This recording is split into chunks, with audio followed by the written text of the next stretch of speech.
Ang sarap siguro ng may choice, no? Choice kung saan mo gusto mag-aaral. Yung kahit anong course pwede mong kunin kasi hindi sa'yo problema ang pera. Hindi mo na kailangan magtrabaho para lang matustusan ng sarili mong pag-aaral.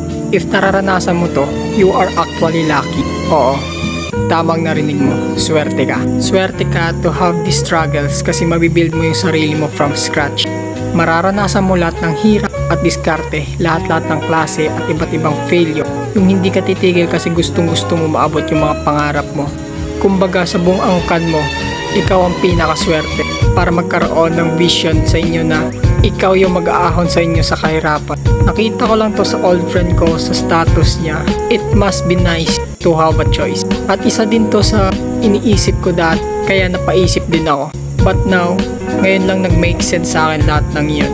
Dati, iniiyak ko lang lahat. Dami kong question, bakit ang unfair sa akin ng mundo? Kailangan ko pala maranasan lahat talaga ng hirap na yon para lang mabuo kung ano man ako ngayon. Without those struggles, siguro sobrang hina ko ngayon. And now, I am so thankful na pinagdaanan ko lahat ng yon. Kahit ilang beses ako mag-start from scratch, alam ko kung paano ako babawi or babangon ulit.